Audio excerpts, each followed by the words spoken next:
Good evening, good morning, ladies and gentlemen. Good morning, Brethren. That so nice of you to have time to hear my speaking. Selamat pagi, teman-teman semua yang saya kasih di dalam Tuhan. This moment I would like to speak with the topic tabayun terhadap sesuatu nubuatan. In English, verification or clarification toward any prophecy. Kita akan berbicara tentang tabayun terhadap sesuatu nubuatan. Verification or clarification toward any prophecy. What is the meaning of tabayun? Apa arti tabayun? Tabayun is an Arabic word, means to verify, to clarify toward any issue or news, whether it is true, update, or false, or whether it is hoax. Adapun tabayun adalah berasal dari bahasa Arab yang berarti meminta kepastian, memastikan ulang, memverifikasi, mengklarifikasi kebenaran sesuatu yang didengar. Apakah berita, kabar, apakah itu hoax atau kebenaran. One of issue that important for us to conduct tabayun is prophecy. Dan dalam kaitan dengan pembicaraan mengenai tabayun terhadap sesuatu nubuatan, jadi nubuatan juga termasuk hal yang harus kita tabayuni, kita klarifikasi. What is the real meaning of the prophecy? Sebenarnya apa sih arti nubuatan itu? The term of prophecy is familiar in Christian Church forum. Sebenarnya istilah nubuatan memang lebih familiar, kedengaran di kalangan pelayanan gereja, tokoh-tokoh profetik, penginjilan. That means to tell as utter by divine inspired thing of something that would be happen in the next period.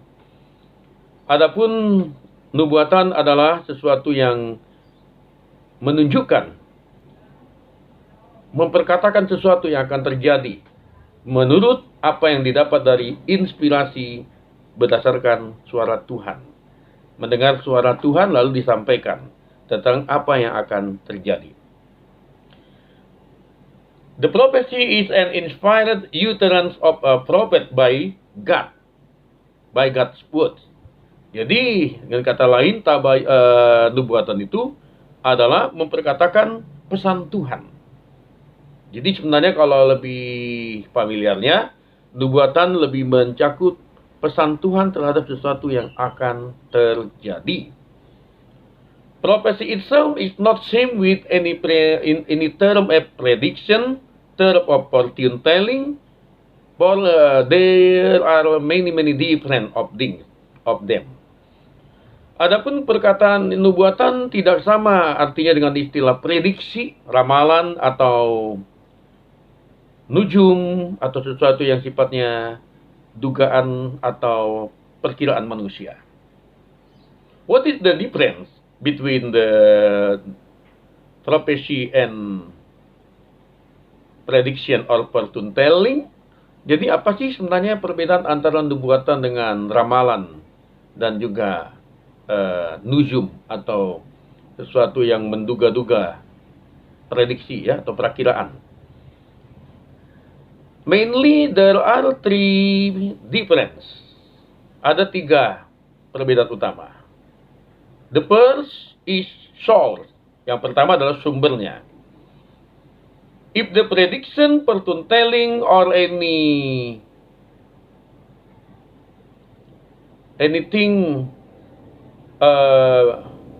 without a prophecy, it may come from people our mind, may come from ghosts, may come from prediction of analysis, or anything that must not be from God. Adapun ramalan atau perakiraan bisa terjadi tanpa harus orang memintanya kepada Tuhan. Perkiraan bisa karena dapat dari perasaan sendiri, pikiran, bisa juga dari pengalaman, dan bisa juga dari suara iblis. Only the prophecy it is true from the source of God. Hanya nubuatan yang berhak menyandang pesan dari Tuhan secara pasti. The second difference, karakteristik. Perbedaan kedua adalah mengenai karakteristik atau sifatnya. If the prophecy is surely to be happen according to God's word, God's message. Kalau nubuatan itu sifatnya yang memang pasti diyakini akan terjadi karena berasal dari firman Tuhan. And then the fortune telling and prediction, some of them are maybe happen, but many of them are not clearly happen and or never to be happen. Sedangkan ramalan, prediksi atau hitung-hitungan nujum dan sebagainya ada memang yang bisa sesekali terjadi, tapi banyak juga yang tidak pasti terjadi, tidak mungkin terjadi. Karena itu bukan pasti dari suara Tuhan. The third difference is form, the shape. Yang ketiga perbedaannya adalah bentuk. If the shape of the prophecy is declaring and telling the message that clearly hear from God, ya. Kalau nubuatan itu adalah mendeklarasikan, mengucapkan sesuatu yang memang petunjuk dari Tuhan. Sedangkan the other, for example, prediction and fortune telling cannot be declared as the message of God, but maybe the message from man, mind, maybe the message from God and another, not God.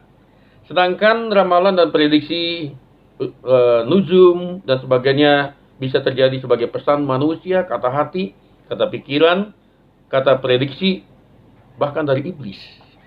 We have to be careful about that.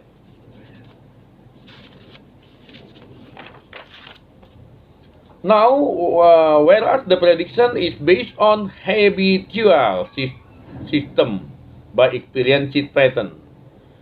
Kalau prediksi bisa datangnya dari sistem yang sudah terbiasa, bisa diprediksi keadaannya. Karena pengalaman, ya.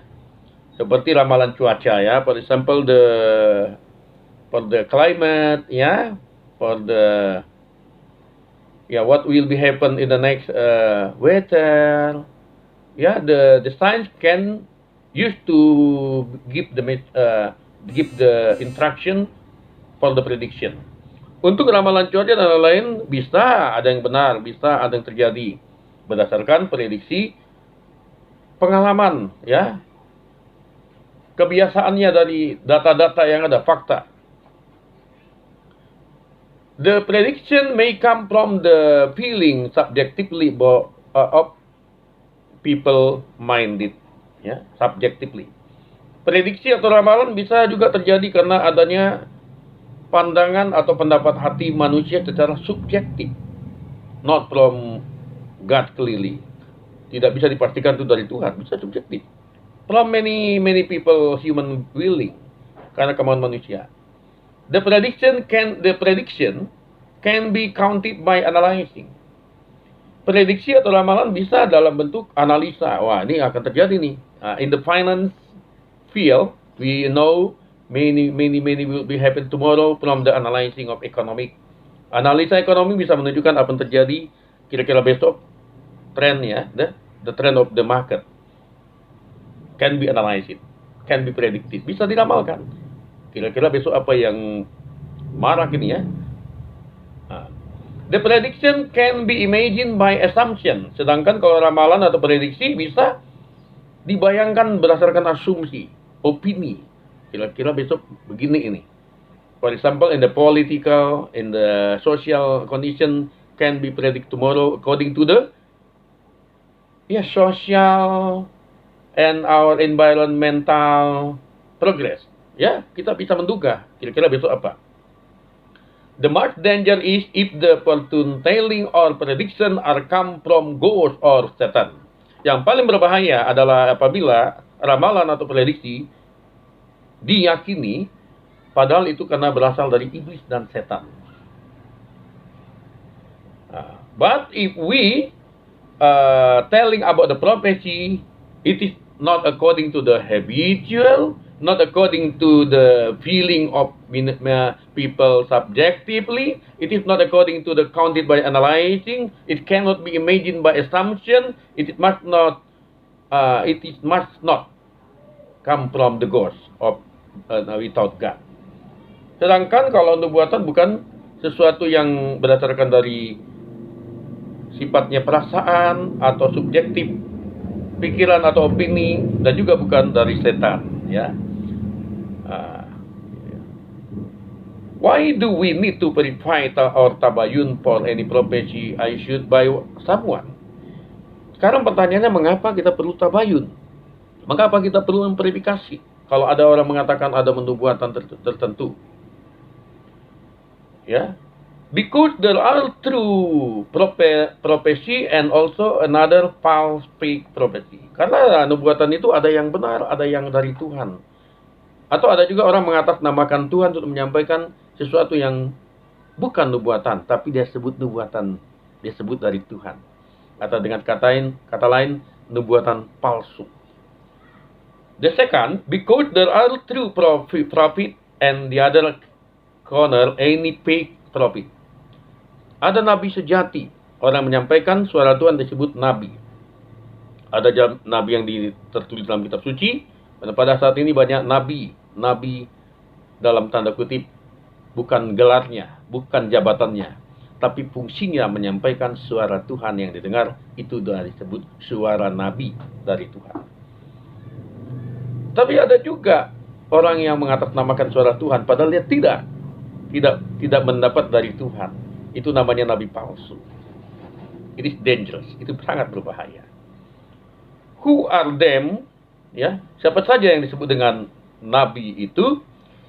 In Jeremiah 14 in the article 14 book, dalam kitab Yeremia 14 dan 14, ya. The true real prophet are them who are surely God reborn, get the message from God and speak according to what God's instruction. But the fake prophet is if someone or anyone who pretending as the prophet speak to another people that he get the message of God. Indeed, it is not true. Sedangkan nabi palsu adalah orang yang menyampaikan pesan yang seperti nubuatan. Ya, padahal itu karena bukan dari Tuhan, padahal itu dari dirinya sendiri atau mungkin dari setan yang bukan dari Tuhan. Itu namanya nabi palsu. The true real prophet are them who are surely God reborn in Holy Spirit. So really has given our body to be the life temple of God. Jadi orang yang bisa atau berhak menyampaikan suara Tuhan adalah orang yang harus pasti lahir baru dulu.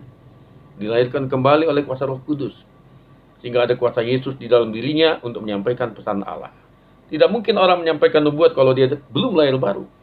Belum mengalami Yesus. Belum mengalami kuasa Roh Kudus. Itu adalah satu hal yang mutlak.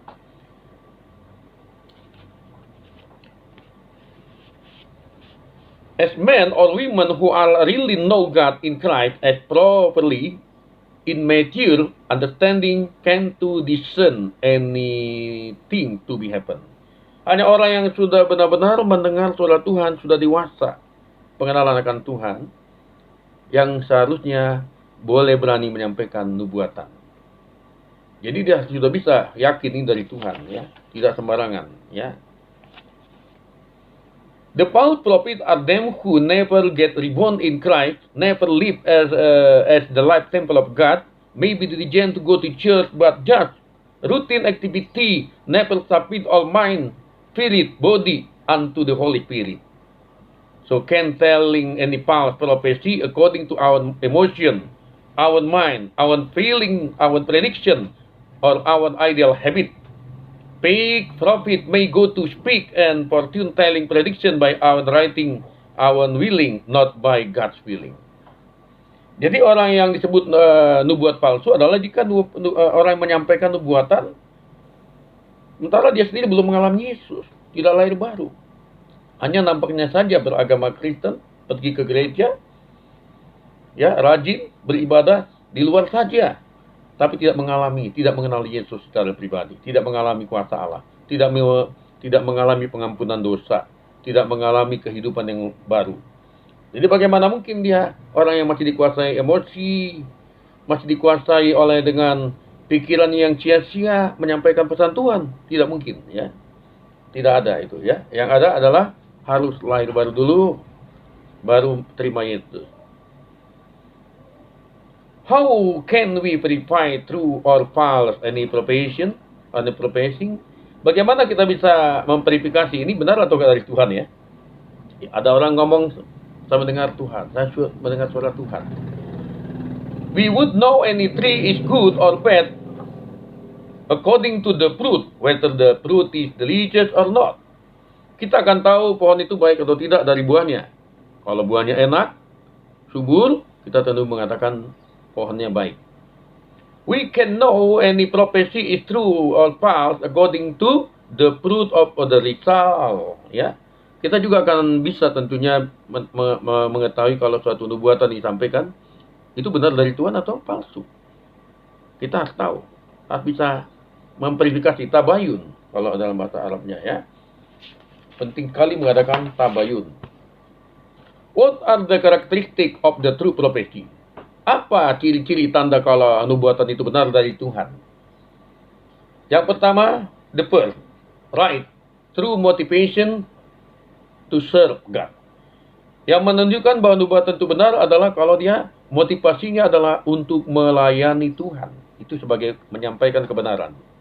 In the Philippians 2 artikel 3, dalam Filipi 2:3 silakan dibaca. Tell by the mature believer according to nice knowledge in deep relation or close encounter with God. Jadi nubuatan yang benar itu harus benar-benar disampaikan oleh orang yang benar-benar hidupnya intim dengan Tuhan, dewasa pengenalannya akan Tuhan. Berarti ya sudah benar-benar sungguh-sungguh merenungkan firman Tuhan. Tidak mungkin orang yang tidak pernah baca firman Tuhan mengatakan, nubuat saya dapat suara dari Tuhan. It is impossible, tidak mungkin, ya. True goal is to build the life of believer congregation. Nubuat yang benar adalah nubuat yang hasilnya membangun kehidupan orang percaya, membangun keimanan dan meneguhkan iman jemaat. Is in the 1 Corinthians 14 ada artikel 4. Itu tertulis dalam 1 Korintus 14 ayat 4. Silakan dibaca. The true characteristic of true prophecy is if the prophecy is based on the love of God. For without love, it is useless, no meaningless if no God, if no love of God. Nubuat yang benar adalah harus yang berdasarkan kasih Allah, disampaikan karena kasih Tuhan.